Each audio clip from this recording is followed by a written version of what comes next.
Entonces, esta es la diapositiva de anticonceptivos, que es lo que nos toca revisar el día de hoy. Habíamos quedado que cada día íbamos a hacer un capítulo grande, ¿no? Ya, este es el capítulo grande del día de hoy. ACO, ACO.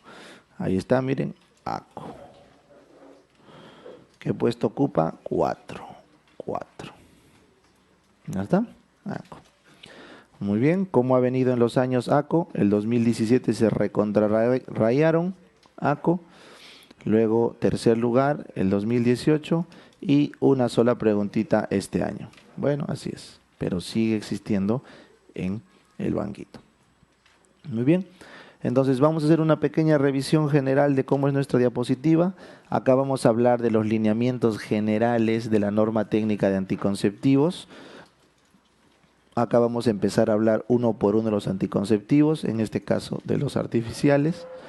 Acá vamos a conversar prácticamente solo de los hormonales, que es lo que nos importa, sus ventajas y desventajas. Es la diapo más importante el día de hoy. Luego vamos a conversar de los dispositivos intrauterinos, de los métodos quirúrgicos. Y bueno, esta es la tablita de la OMS que todos conocemos de eficacia, ¿no es cierto?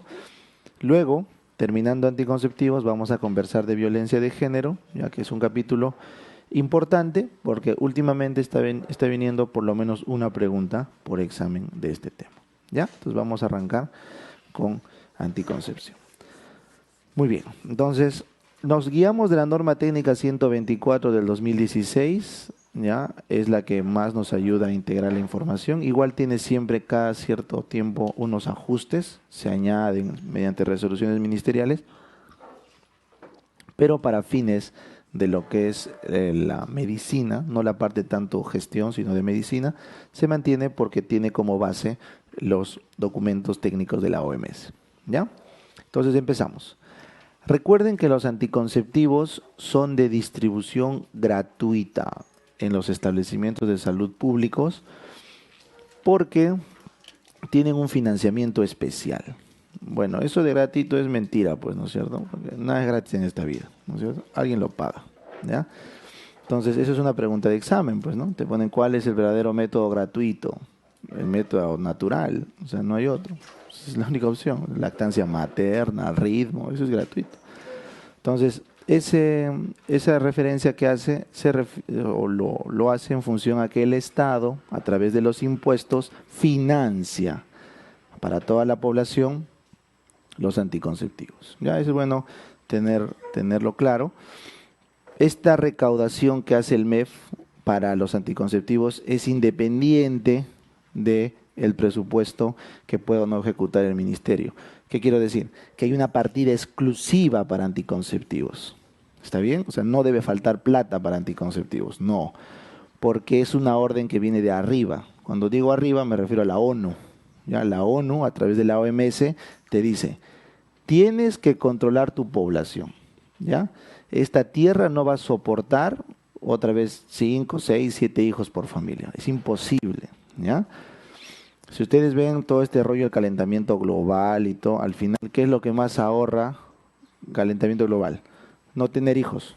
Así está. O sea, la relación que tiene un hijo respecto de viajar todos los meses, creo, en avión transatlántico, no tiene nada que ver. Entonces, lo que más aporta al estrés de la Tierra en cuanto a recursos es la superpoblación. Eso está estudiado desde los años 90, inclusive antes. Está estudiado ya.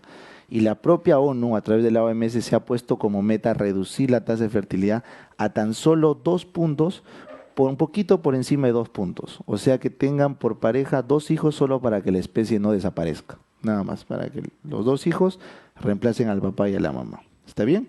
Entonces, en ese contexto, todos los países se han comprometido políticamente para la anticoncepción. ¿Correcto? Por eso es que ya en ningún lugar vas a ver que se opongan a la anticoncepción, bueno, salvo algunos grupos religiosos, bueno, que ya están 100 años atrás, ¿no? En la historia no se han adaptado.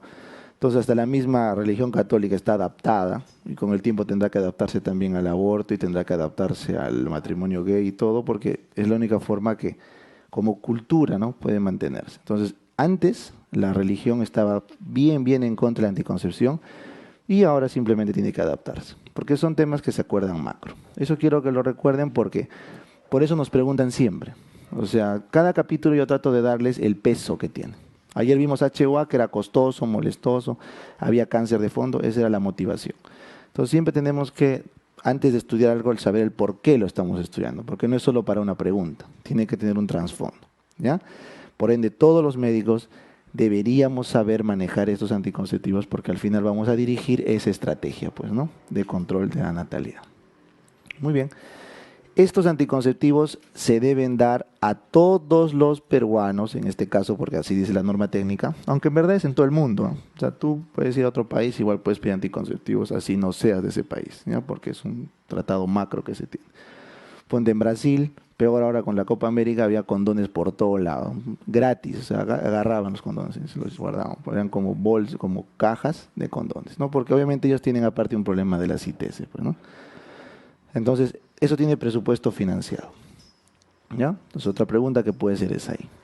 Pero siempre y cuando esté entre 15 y 49 años, ¿no? Es lo que la norma técnica considera una persona fértil, ya sea hombre o mujer. Este es el rango de edad en el que tienen que proveer los anticonceptivos. Muy bien.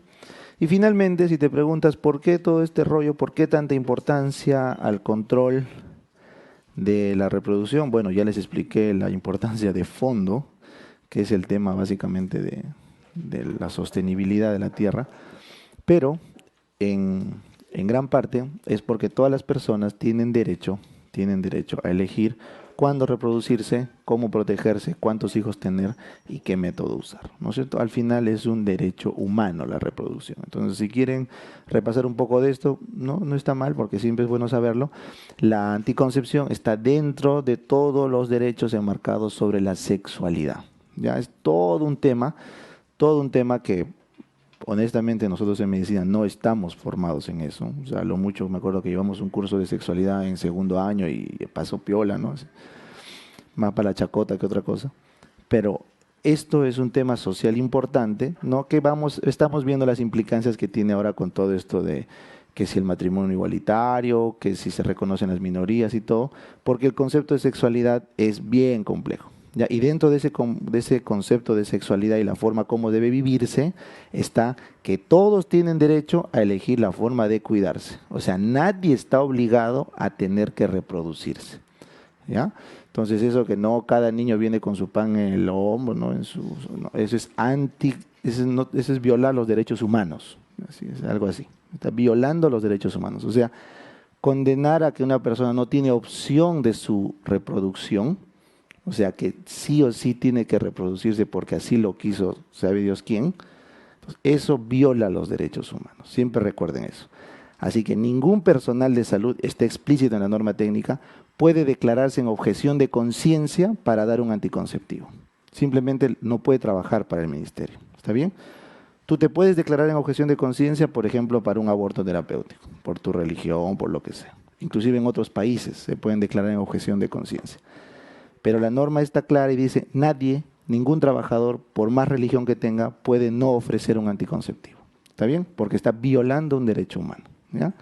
Y eso siempre les digo en forma de broma, ¿no? Cuando te preguntan tu tía, ¿no? Tu abuelita, oh, hijito, hijita, ¿y para cuándo los bebitos, no? ¿Para cuándo? Bueno, no está violando sistemáticamente tus derechos humanos. Porque es como que tú le preguntes, abuelita, ¿y tú por qué transitas libre en la ciudad? ¿Por qué no te quedas en tu casa? Porque es libre, pues el tránsito es libre, ¿no? Yo puedo moverme. Ya, pues estás preguntándome lo mismo. Pues, o sea, es algo así, es una pregunta así de básica, ¿no? Es un derecho humano que bueno, nadie lo cuestiona, ¿no? Pero es porque recién ha sido aceptado, recuerden. O sea, recién tiene esta fuerza política y social. Hace, como le estoy diciendo, es un estudio, o esta decisión tiene con fuerza recién en los años 80 para 90, ¿ya? Donde se ha tomado en serio todo este tema de la anticoncepción. Bueno. Entonces, explicado la importancia de los anticonceptivos, entonces vamos a ver cómo la norma técnica lo organiza. Acá están los derechos y la planificación familiar. Esto lo pongo solamente para que lo vean. Es confidencial, nadie tiene por qué revelar la forma como usa los métodos anticonceptivos, ¿no es cierto? La consulta tiene que ser privada, tenemos que promover el acceso oportuno, ¿ah? Ojo, la idea es que sea oportuno. No sé si han visto ese video donde una chica trataba de conseguir un condón en el Loaiza. Ya es un video muy bacán, en YouTube búsquenlo. La chica se filmó, ¿no? Vamos a ver cuán difícil es conseguir un condón en el Loaiza. Se demoró como 8 horas en que le den un condón en el Loaiza. ¿Ya? Obviamente en una posta de repente hubiera sido más rápido, ¿no? Pero como el Loaiza tiene su unidad pues, de planificación, que no, que la obstetricia no estaba, que estaba de almuerzo, que luego vino en la tarde y se fue a no sé qué comisión, la cosa es que nadie le dio. El condón al final tuvo que comprarlo en la farmacia al frente, ¿no? Pero ahí lo que muestra en ese video es cómo el sistema tiene trabas, ¿no? Claro, porque era un hospital, pues, ¿no? Para el acceso oportuno. En una posta eso sería muchísimo más fácil, ¿no? Porque está más organizado. La continuidad, ya que el método se usa por muchos años, ¿ya? Hay que buscar siempre la seguridad, ojo, y la seguridad respecto a la salud del paciente. Entonces, acá es importante que sea capacitado el personal para poder recomendar el anticonceptivo. Ojo, el anticonceptivo es un derecho humano de la persona. Tranquilamente tú puedes ir a la farmacia y compras el anticonceptivo. Se acabó. Pero la idea es que el personal de salud vele por la seguridad y te diga qué debes y no debes usar. ¿Ya? Bueno, comunicación, reclamo y resarcimiento para tratar de poder limar todas las dudas y complicaciones. El paciente elige, eso también tienen que saber, por más que tú le digas, pero señora, tiene que usar. No, doctor, yo quiero, meto el ritmo. Pero señor, ya, no puedes hacer nada. Como es una elección libre, cada uno ve cómo. ¿Ya? Porque eso es en función de la comodidad de cada uno. Bueno, y ahí el resto, opinión, información, dignidad, ya lo complementa. Entonces, estos son los principios sobre los cuales vamos a nosotros ayudar a elegir al paciente el método. Nosotros no lo prescribimos, recuerden. Tú prescribes un antibiótico, un fármaco, él lo tiene que cumplir porque tú lo crees así. En cambio, el anticonceptivo, tú tienes que informar para que la persona elija. No puedes prescribir, no, tienes que informar y la persona tiene que elegir. Y tú tienes que aconsejarle sobre si le hace bien o no. ¿Ya? Muy bien. Entonces, dentro de las categorías de establecimientos, las funciones de obstetricia y neonatología, los famosos FON, se clasifican así, por si acaso alguna vez habría una pregunta de gestión porque nunca ha venido. En el nivel 1, 1, 2 y 3 se llaman FON primarias, donde todo se ve en el consultorio externo, ¿no es cierto? En cambio, en el 1.4 ya cambia nombre de FON básicas y como ahí hay hospitalización, ahí podríamos hacer algunos procedimientos como por ejemplo ligadura, porque ya puede quedar internado la paciente, al menos en el campo, hay que quedar internado, ¿ya? En el 2.1, a partir del 2.1 ya se llaman FON esenciales, nivel 1, nivel 2, 2.1, 2.2, 3.1 y en el 3.2 FON intensivas. Entonces, en estos de acá, obviamente ahí sale operaciones, ¿no es cierto? Pero miren, hay un consultorio particular. Este asterisco significa que a partir del nivel 2, o sea, de un hospital, ya hay un consultorio especial de planificación familiar. ¿Qué es esto que les dije de Loaiza? Entonces, ese consultorio especial, por lógica, lo más probable es que no tenga muchos pacientes porque los anticonceptivos no se piden a ese nivel, ¿no? Entonces son casi olvidados, pues, ¿no? En todos los hospitales. Donde está mucho más organizado es en los primeros niveles de atención, donde simplemente se atiende por consultorio externo, como cualquier especialidad. Muy bien, entonces esto es la parte en cuanto a la categorización. Ahora, en cuanto al personal, esto es lo que pone la norma técnica, que sí me parece una potencial pregunta de examen. Miren, el método de Hollino, correcto, Hollino-Naus, que es el método del ritmo, el método de lactancia materna y el uso de condón, prácticamente lo pueden recomendar y aconsejar desde el ginecólogo, especialista en medicina, hasta un técnico en enfermería que haya recibido una capacitación mínima en anticonceptivos. Y la capacitación está descrita en la norma técnica. Así que teóricamente los métodos naturales y el uso de condón lo pueden recomendar todos los que estén capacitados. ¿Ya? Ahí está. Médico, obstetriz, enfermera y técnico. En cambio, si vamos ya a recomendar hormonas, anticonceptivos orales combinados, hormonas, acá ya no lo puede recomendar un técnico porque en hormonas tenemos que conocer los pros y contras.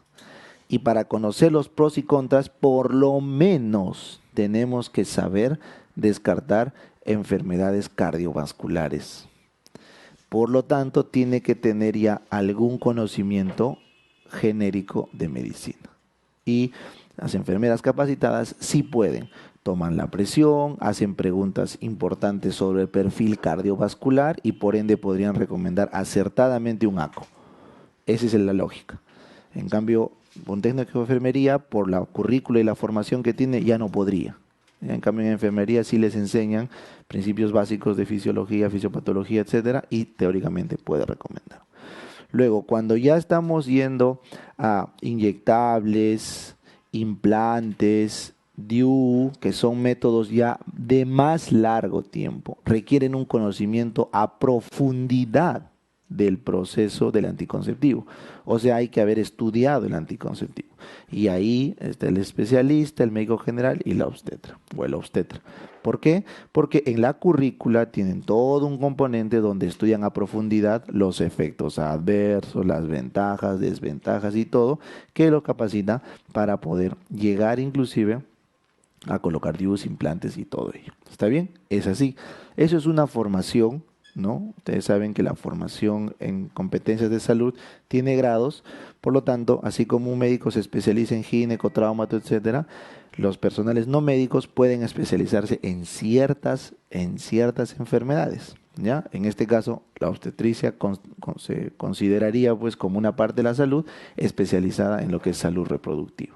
En otros países, enfermeras, ¿no? Porque pocos países existe la especialidad o la profesión de obstetricia, ¿ya? Pocos países. Básicamente la obstetricia es una respuesta al problema de mortalidad materna, ¿ya? Es un problema que hubo en un tiempo, se promueve la especialidad, pero luego, como ya se está arreglando el sistema de salud, como que está quedando un poco al aire, porque sin tanta mortalidad materna ya es difícil colocar a los profesionales. Por eso hay todo este rollo de que si hago ecografía, si no hago ecografía, ya. Ese rollo es parte de una política de recursos humanos mal hecha, mal hecha. Ya que otro día podemos conversar. Pero en otros países la falta de mano de obra calificada, o sea, médicos, hace que, por ejemplo, haya médicos generales, pero expertos en manejo endocrinológico de diabetes o de hipertensión. De tal forma que manejan al mismo nivel casos obviamente no complejos que un cardiólogo, que un endocrinólogo. Y así bajas la demanda a los especialistas, cosa que dejas al cardiólogo que haga pues su rollo más tranca, pues, ¿no? Y al endocrinólogo también. Entonces, con el tiempo, probablemente eso pase acá. Cada vez van a haber más cursos, acuérdense, donde médicos generales se van a especializar en algo. Por ejemplo, acá, ¿en qué está bien desarrollado esto? En TB. Hay médicos generales muchísimo más tromes que neumólogos en tuberculosis, porque se han especializado solo en manejo de tuberculosis, ¿ya?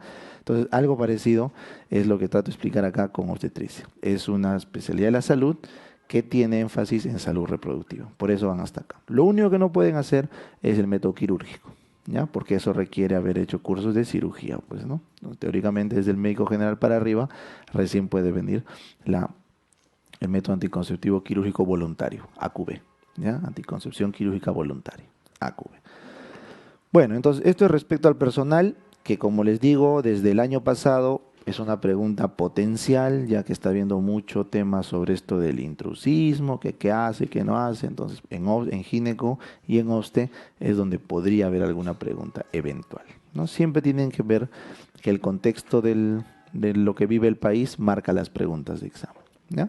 Por ejemplo, en España, el año pasado preguntaron sobre homeopatía, ¿ya? Homeopatía en el examen del MIR. Obviamente no te preguntaron qué hacer, pues, ¿no? Sino te dijeron, ¿tiene o no evidencia la homeopatía? ¿No? Y tenía varias claves, porque estaba en un rollo de que si debía o no pagarse con impuestos la homeopatía a los pacientes. Ya estaba en un debate político sobre eso. Y la clave era, no, pues la homeopatía no tiene evidencia de que funcione, ¿no? Porque querían dejar claro ese mensaje en el MIR, ¿ya? Muy bien. Entonces ahora, esto es la intro, ¿eh? La intro nada más, para ubicarnos en el contexto. Ahora sí vamos a lo que es la clase y las preguntas de examen. Cuando ustedes recomienden un método anticonceptivo, tienen que tener estos 5 criterios, ¿ya? Estos 5 criterios los tienen que tener claros, claros. El primero y más importante es la eficacia o la tasa de falla o el índice de Pearls, ¿ya? El índice de Pearls es el número de fallos, correcto, de método anticonceptivo entre el total de parejas que se han estudiado en un año de exposición, expresado en porcentaje. O sea, el número de fallas por cada 100 parejas o 100 personas que han sido seguidas por un año con un método anticonceptivo. Ese es el índice de Peirce, ¿ya? Entonces, ¿cuántos han fallado tras un año de seguimiento en 100 parejas fértiles, obviamente? ¿Ya? ¿Por qué se hace un año? ¿Correcto? Porque la fertilidad siempre se ha definido por un año, ¿correcto? O sea, una pareja menor a 35 años que en un año no concibe, puede ser calificada infértil. Entonces se conoce la fertilidad del humano por años, ¿ya? Entonces, en el proceso o en el promedio de fertilidad,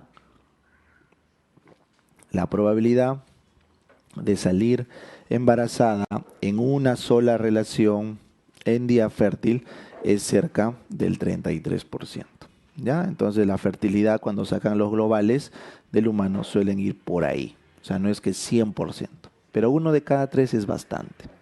Y a medida que va avanzando la edad reproductiva, eso va cayendo. De 33% hasta los 35 años puede caer hasta un 10%, ¿correcto? Entre los 40 y 45 años, y eso puede llegar a caer hasta menos de un 1% cuando se acercan a la menopausia. O sea, la curva de fertilidad del humano cae abruptamente. 33% a los 35, luego 10, luego 1. ¿Ya? Entonces, por eso a partir de los 35 años, ya para infertilidad, tenemos un criterio menor de tiempo. Eso vamos a ver después. Pero lo que les explico es para que recuerden que Peirce lo hace con la misma curva de fertilidad. ¿Ya? Por lo tanto, cualquier método que falle menos de un 33% ya te está protegiendo, ¿ya? Porque hasta ahí es lo que da la probabilidad natural de quedar embarazada. Cualquier método que falle menos que eso ya te está protegiendo. Entonces se van a clasificar en muy poco eficaces, muy poco eficaces, eficaces, muy eficaces, en función de cuánto protege. ¿Está bien? Entonces, la máxima eficacia sería pues 0, ¿no? 0 fallas en un año en 100 parejas. 0 fallas. Pero se considera muy eficaz hasta fallar menos de 2. De 0 a 2. ¿Ya? Entonces, si les preguntan cuándo un método es muy eficaz, de 0 hasta antes de 2. ¿Ya? Antes de 2% de error. ¿Ya? Muy bien. Luego tienes de 2 a 10, el eficaz. Y más de 10, poco eficaz. Eso lo vamos a ver después en una tablita que todos conocen. Pero si un método anticonceptivo falla 0, 0.5, 1, 1.9%, se considera muy eficaz. ¿Ya? De 2 a 10 se considera eficaz, y más de 10 poco eficaz. ¿Ya? Poco eficaz. Ya el muy poco eficaz ya no, no vamos a ver. Entonces es lo más importante. El segundo componente es las contraindicaciones. Se supone que nosotros recomendamos anticonceptivos porque conocemos los efectos adversos. Entonces la segunda es la seguridad del paciente. ¿Es o no es seguro para el paciente? Entonces tú tienes que conocer qué cosas pueden agravar la salud del paciente al usar ese método anticonceptivo, ¿ya? Contraindicaciones es tu segundo criterio para elegir. Muy bien, pero luego, si ya estás seguro que el método anticonceptivo no le hace daño, entonces el siguiente criterio es los beneficios. ¿Qué de bueno le hace el anticonceptivo? Por ejemplo, tienes un paciente que es promiscuo, tienes que darle condón, porque es lo que más beneficio le va a dar. Tienes una paciente con dismenorrea y sangrado irregular, tienes que darle hormonas, porque eso le va a regular. Tienes una paciente que, bueno, de repente no desea tener muchos hijos y sabes que si no tiene muchos hijos tiene riesgo de cáncer de ovario. Tienes que darle anticonceptivos hormonales porque vas a bajar su cáncer de ovario. Entonces, para cada grupo de pacientes existe un anticonceptivo que le da beneficios. Si ustedes me preguntan cuál es el que más beneficios da, todo va a depender de la edad.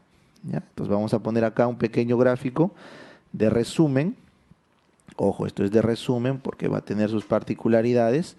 Tú pones acá 19 años, pones 35 años. ¿Está bien? 19, 35.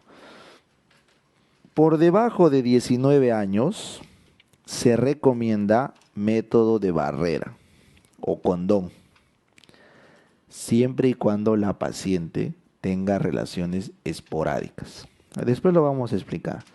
Pero en una adolescente, o sea, entre los 15 y los 19, si no tiene una pareja estable o relaciones muy frecuentes, el condón basta y sobra.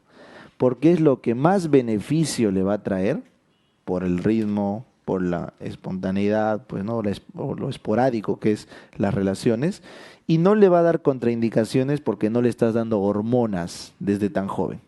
Entonces, eso es en ese grupo la recomendación. Con esa salvedad, ¿eh? Que no tenga relaciones frecuentes o pareja estable. Entre los 19 y 35, en este grupo etario, inevitablemente va a tener relaciones, aunque sea esporádicas. Es así. Entonces, en este grupo, por estadística, siempre va a haber exposición. No será frecuente o será muy frecuente, no lo sabemos, pero siempre va a haber. Entonces, acá se recomienda un método seguro, porque es muy fértil el paciente. O sea, ya está en su etapa fértil máxima. Entonces, acá tienen que dar anticonceptivos orales combinados, porque es el que más beneficio le va a traer. Es el que más beneficios les va a traer. Les regulan el ciclo, bajan el dolor y lo más importante es bajan el riesgo de cáncer de ovario. Es súper importante eso, bajar el riesgo de cáncer de ovario y de útero. Entonces, en este grupo etario, el método más seguro y con máximos beneficios es el ACO, siempre y cuando no tenga sus contraindicaciones, pues, ¿no? Que son básicamente cuatro. Cardiopatía, trombofilia, hepatopatía y todos los tumores hormonodependientes. ¿Ya? Cardiopatía, trombofilias, hepatopatías y tumores hormonodependientes. Esas son las 4 macro contraindicaciones que nunca deben olvidar de los ACO. Muy bien. A partir de los 35 años, solo por edad, ya tienen riesgo cardiovascular. Solo por edad. Y si de ahí le pones un poquito de consumo de tabaco, si por ahí le pones de repente dislipidemia o algo, entonces ya no podrías dar ACOs combinados. Entonces, hasta los 40 años, en función de los riesgos que tenga, podría solamente dar progestágenos. ¿Ya? Así que si quieren un método bien seguro, el progestágeno podría darse hasta los 40, podría, evaluando el riesgo trombofílico, ¿ya? Porque el riesgo cardiovascular básicamente es la combinación de ambos. Pasado los 40, por trombofilia, o sea, pasados los 40 años, el riesgo trombótico es alto por la edad. Entonces acá sí ya no puedes dar hormonas por ningún motivo. Entonces acá ya te queda solamente los DIU. ¿Ya? Los DIU. Entonces, si quisieran hacer un resumen así macro, barrera, combinado, progesterona sola, DIU. Y es más, cuando la contraindicación de la hormona es total, no le puedo dar hormona por ningún motivo, desde los 35 ya empiezan a usar DIU. Y es bueno, pues porque el DIU dura 12 años, 35 más 12 son 47 y ya estás en la menopausia. Y lo dejas nomás, lo dejas. Entonces, lo más lógico para dar anticoncepción a una mujer es, cuando es adolescente, condón, para cuando hay la relación, en su etapa fértil, pastillas combinadas, porque le va a ir muy bien, y a los 35 le cambian a un DIU y se acabó. A los 47 se acabó la edad fértil. ¿Ya? ¿Sí? Sí, o sea, esto que le estoy diciendo simplemente es referencial. Tú puedes poner un DIU a los 25 años, 26, va a durar un poco menos, pero lo puedes usar. Tú puedes dar gestágenos solos acá, si por ejemplo tuvieras un SOP, tú puedes combinar condón, o sea, se puede combinar todo. Solamente lo que les pongo es lo que en global en una mujer sana, ¿correcto? Sería la recomendación, ¿ya? ¿Cuáles han sido preguntas de examen acá? Estas. La barrera han preguntado en adolescentes, el ACO han preguntado en la edad fértil, han preguntado el DIU en las pacientes que tienen contraindicación hormonal. Pero eso vamos a ver más adelante, ¿no, chicos? Entonces, está explicado por qué el ACO le gana a todos en beneficios, ¿no es cierto? Porque en la edad fértil es el que mejor va. El cuarto criterio son los riesgos de embarazar.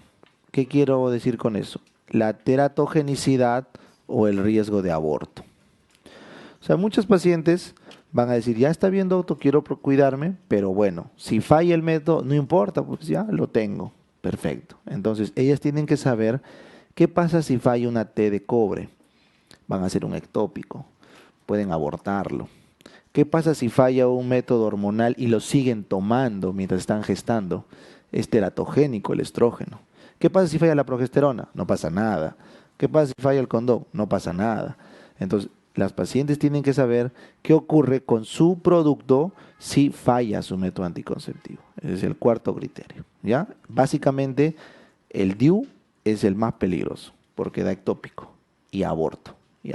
No es teratogénico, pero da ectópico y aborto. Por eso tú lo vas a tratar de dar DIU lo más tarde posible, porque no vas a querer que una chica le dé un ectópico, pues, ¿no es cierto? Entonces, mejor el ACO, mucho más seguro, ¿ya? Aparte que el DIU no te baja ningún cáncer, entonces lo lógico es darlo después. Y finalmente, por más que te hayas matado explicando a la paciente su índice de Pearce, sus contraindicaciones, sus beneficios y todo, al final el paciente es el que elige. Entonces, la elegibilidad es lo que le sea más cómodo a la persona, más cómodo, ¿no? El típico ejemplo de esto es, te matas la vida explicando a las chicas el beneficio de los anticonceptivos combinados y al final te dicen, no, yo quiero mi ampolla nomás, es más práctico. Pero el hueso, que no, ampolla. Bueno, ¿qué vas a hacer? ¿No es cierto? Entonces, eso es lo que es más cómodo porque, bueno, se lo colocan una vez cada 3 meses y se acabó, pues, ¿no? Bueno, ya eso es, cada paciente al final elige su método en función de lo que le conviene y en función también de la educación, ¿ya? Es clave la educación para eso, ¿ya? Por ejemplo, en Europa, todo el mundo toma sus sacos desde que son adolescentes, ¿no? Un poco más la mamá les compra, toman. Pero no tengo enamorado, no importa, toma, tú no sabes, no. Y toman, o sea, ya está en su cabeza de toda la sociedad que tienen que tomar sus sacos y se acabó. O sea, está ya metido ahí porque en la educación sexual, en la educación que reciben en el colegio y todo, saben de los beneficios y promueven. Inclusive lo que ahí piden inclusive es el implante, ¿no? Porque eso es más práctico todavía. Entonces ahí el método más usado es el implante, porque todo depende de la educación de la persona. Bueno, entonces ahora sí, vamos a conversar uno por uno los métodos. Vamos a arrancar con el método natural. Métodos naturales que no son métodos anticonceptivos, ¿no es cierto? Porque tienen tasas de falla muy altas, muy altas. Entonces, cuando las tasas de falla superan 10% de índice de Pearce, no sirve ese método. La OMS recomienda no usarlo, no usarlo. La OMS recomienda usar los muy eficaces o los eficaces, pero no los poco eficaces, ¿ya? Los naturales son poco eficaces, la mayoría por definición. Entonces, cada vez que veamos un método, les he copiado tal cual de la norma técnica los índices de Pearce en condiciones teóricas y en condiciones prácticas. Eso sabemos todos, ¿no es cierto? Una cosa es un estudio clínico controlado, donde todas las variables están en juego, bien controladas, y otra cosa es en la vida real. Por eso, esto que ven los dos valores es teórico, vida real. Teórico, vida real, ¿ya? Entonces, el método de Billings, fue pregunta antigua en un ENAM, es el método del moco cervical, ¿no es cierto? Habíamos quedado que en el máximo estímulo estrogénico, el moco se hacía filante, abundante y viscoso. Filante, abundante y viscoso. De esa forma, el pico de estrógeno me representa, o lo puedo ver representado en el cambio del moco. ¿Cuántas horas antecedía la ovulación el pico de estrógeno? 36, ¿correcto? Y supongamos que el ovocito puede vivir hasta 24 horas máximo, estamos hablando de casi un día, 3 días casi. 3 días de fertilidad máxima. Eso significa el método de Billings. que estás en 3 días, o sea, alrededor del moco más filante, más viscoso y más abundante, tienes 3 días de máxima fertilidad, que si se evitan, en teoría la probabilidad de embarazo cae bajo, porque simplemente no hay ovocito. O sea, lo que busca el test de Billings es ubicar a la ovulación, lo cual es difícil porque para eso la paciente tendría que conocer al detalle cómo es la consistencia del moco. Por eso sus tasas de fallo real son altísimas, 25%. Así que este método de Billings más se usa como un método proconceptivo. Lo que se busca es tener relaciones justo en esos 3 días para aumentar la probabilidad de embarazo, ¿ya? En los casos de infertilidad. Muy bien. El segundo método natural, que es de lejos el más conocido por todo el mundo, el método del ritmo, pues, ¿no? O del calendario, o el método de Ogino-Naus. Entonces, lo que decía, el método Ogino-Naus, ya que en teoría puede ser eficaz, miren, 9% en condiciones teóricas y 25% en la práctica. Lo que dice es, si una chica es regular, ¿se acuerdan cuándo era una chica regular? Cuando sus ciclos no variaban más de 7 a 9 días, ¿no? Entonces, si tus ciclos no varían más de 7 a 9 días, puedes decir que eres regular. Pero ¿cuántos ciclos? Por lo menos 6 meses seguidos. Lo ideal es un año, ¿ah? Pero por lo menos 6 meses seguidos. O sea, si yo te pregunto, ¿es regular o no es regular? Sí. A ver, cuéntame cómo fue tu menstruación en noviembre. Ya. O bueno, no, en enero de este año. No me acuerdo cómo habrá sido. Entonces, no hay forma de asegurar. La única forma de que una paciente pueda decir segura que es regular es que cada mes lleve exacto la cuenta y pueda ver que no oscila. Por lo menos 6 meses, lo ideal es un año. Entonces, este método falla mucho cuando el control depende de la paciente. Pero como ahora tenemos tecnología, ¿qué pasa si ese control se lo trasladas a una aplicación, por ejemplo, ¿no? Al celular, lo que les dije?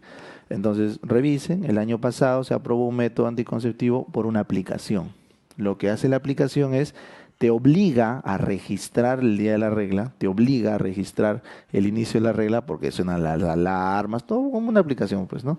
Ya no te vas a olvidar, pues, entonces lo pones. De esa forma la aplicación automáticamente, como está enlazada a tu correo y todo, va a saber exactamente, cambies o no de celular, estés con el dispositivo que estés, te va a avisar, estás fértil, ¿no? Sale por todo lado tus anuncios. Entonces, ahí la tasa de fallo es menor, pues. Por eso lo ha aprobado la EMEA. O sea, ha dicho, ya pueden usarlo. Porque es un Ogino-Naus, pero obviamente que está bien controlado. Bien controlado. Algo así era lo que la norma técnica buscaba con el método del collar, ¿no? Que le daban unos collarcitos con colores a las señoras para que lleven su cuenta, ¿no? Como un quipu, así para que vean, estoy fértil, no fértil, fértil. Pero ya, pues esto no vamos a conversar, ¿no? Entonces les digo como ejemplo que sí este método puede servir, ¿ya? Entonces, lo que se buscaba, correcto, es a los ciclos más largos restarle 18 días y a los ciclos más cortos restarle 11, y en esa ventana es el periodo de máxima fertilidad, ¿no? Tu ciclo más largo le restas 18, al ciclo más corto le restas 11 y en esa ventana teóricamente eres lo más fértil posible. Como es un poco tranca de hacer ese cálculo, el mismo Gino dijo, no, simplemente recomienden del día 9 al 19.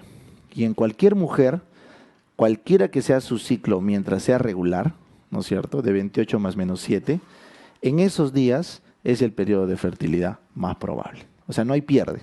En vez de hacerle restar a la chica, mi ciclo más largo es de 30, le resto 18, mi ciclo más corto es de 28, le resto 11, en ese margen soy fértil. Mucha matemática y eso las pacientes no lo van a cumplir probablemente, no lo van a respetar. Entonces tú mejor les dices del día 9 al 19, punto. No puedes tener relaciones o tienes que tener relaciones con condón.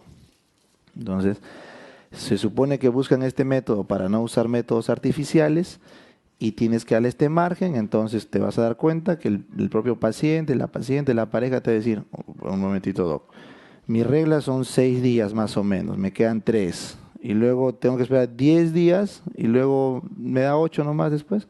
No es negocio, pues, ¿no? O sea, no funciona, no lo van a cumplir. Entonces, la adherencia con este método es baja. Es baja, ¿por qué? Porque son márgenes muy amplios, muy amplios. Entonces la gente le come un día acá, no importa, un día, pum, van comiendo acá, van comiendo retro y se van acercando a la zona de máximo riesgo, ¿ya? Entonces por eso este método falla. Y siempre cuando me dicen, no, pero este método funciona, tengo años con el método del ritmo. Mañana vamos a ver infertilidad, ¿ya? Y ahí vas a ver que probablemente ese sea la explicación. Porque en teoría esto debe fallar 25%. No, y no es broma, porque mañana hay clases. El 10% de parejas en una ciudad son infértiles. Así que es una broma, pero me da cruel, porque es probable, ¿ya? Es probable. En una ciudad o en un país desarrollado, la tasa de infertilidad llega al 10%, ¿ya? 10%, es alto, es alto. Bueno, entonces con eso está explicado el método de Ollino, chicos, de Ollino, ¿ya? Muy bien. Ahora sí, vamos al que más nos preguntan, que es el MELA, el método de lactancia materna exclusiva. Esto tiene un principio fisiológico, facilito. Miren, durante la gestación aumentan los estrógenos, ¿correcto? Durante la gestación. Eso hace que la población celular de células lactótropas en la adenohipófisis puede llegar a ser más del 70% de la población celular. O sea, genera una hiperplasia e hipertrofia de las células lactótropas de la adenohipófisis, los estrógenos. Entonces, ¿los estrógenos favorecen la liberación de prolactina? Sí, sí. La hiperestrogenemia favorece la hiperprolactinemia, actuando a nivel de las células acá lactótropas en la adenohipófisis. Lo que ocurre con los estrógenos es que bloquean el receptor de prolactina en la mama. Entonces, mientras se está gestando, las pacientes o las mujeres tienen harta prolactina en sangre, pero no producen leche en la mama, porque el receptor está bloqueado por los estrógenos. Eso recuerden. Entonces, cualquier droga o cualquier fármaco estrogénico o que actúe sobre el receptor siempre va a cortar la producción de leche, siempre, ¿ya? Pero va a aumentar la prolactina, no lo olviden. Por eso en el SOP puede haber hiperprolactinemia, porque hay mucha estrona, entonces pues, se asocia a hiperprolactinemia. Pero cuando nace, ¿no es cierto? Nace el recién nacido, cae la placenta y deja de tener estrógenos. Entonces deja de producirse prolactina elevada y los receptores dejan de bloquearse. Entonces toda la prolactina que hay empieza a producir la leche. Entonces la prolactina que se había producido empieza a producir la leche. Para que se mantenga ese tono de prolactina es necesario que haya succión. Entonces al momento de la succión, la oxitocina y el BIP, correcto, la oxitocina y el BIP, el péptido intestinal vasoactivo, el BIP, se encargan de mantener esta liberación de prolactina. Pero no puede ser por mucho tiempo, porque la hiperplasia tan solo le da para 6 meses. Entonces, en un niño, en un recién nacido que lacta, la oxitocina y el BIP van a mantener el pulso para que se siga liberando la prolactina que ya se había formado, correcto, o que se forma en las células que ya se habían reproducido durante toda la gestación. Pero como yo no hay ese estímulo estrogénico, estas células terminan regresionando al número natural o fisiológico antes de la gestación y eso dura 6 meses. Por eso es que el MELA funciona. Entonces, ¿cuáles son las condiciones para que funcione el método de lactancia materna? Primero, tiene que haber lactancia materna exclusiva. O sea, tiene que haber por lo menos de 10 a 12 lactadas por día. O sea, cada 2 horas, incluido mañana y noche. Solamente con esa tasa de lactancia se pueden asegurar concentraciones de prolactina lo suficientemente altas. ¿Para qué? ¿Recuerdan ayer que inhibía la prolactina? A la GnRH. La prolactina inhibe a la GnRH. Entonces, así garantizo la anovulación desde el hipotálamo. Entonces, la prolactina inhibe a la GnRH. Por lo tanto, la paciente va a entrar en amenorrea, no va a poder ovular, y tienes que hacer 2 controles. El primer control se hace a los 42 días del puerperio. ¿Por qué a los 42 días? Porque en teoría, si una mujer no lactara, o sea, tiene su hijito y no lacta, entonces la naturaleza es sabia y entiende. A ver, hemos tenido gestación, parto, pero no lacta, 2 opciones, ¿no es cierto? O ha habido pérdida, ¿no es cierto? No nació, se murió, ¿correcto? o la paciente no desea lactar. Pero independientemente de eso, la naturaleza entiende que si no hay lactancia, no hay hijo, entonces hay que reproducirse otra vez. Porque somos una especie súper fértil. ¿No? Los humanos somos una de las especies más fértiles que hay. Entonces, más de la mitad de mujeres, correcto, pueden en el primer mes después del parto ya ser fértiles, si no están dando de lactar. Mucho menos. Entonces, el tope máximo para ver que se ha recuperado el ciclo son 42 días. Aprox, ¿correcto? Entonces, estamos hablando de 6 semanas. 6 semanas. Entonces, si una mujer a las 6 semanas del parto no regla, la única explicación es que está haciendo bien la lactancia. O sea, es el control que tú tienes de que está haciendo bien el método de lactancia. Porque si no lo está haciendo bien, la fertilidad va a hacer que en 6 semanas ya venga la regla otra vez. ¿Está bien? O sea, vuelve el ciclo a activarse. Tu primer control es a los 42 días. Señora, usted está con amenorrea, sí, muy bien, lo está haciendo bien. O sea, la lactancia materna está bien.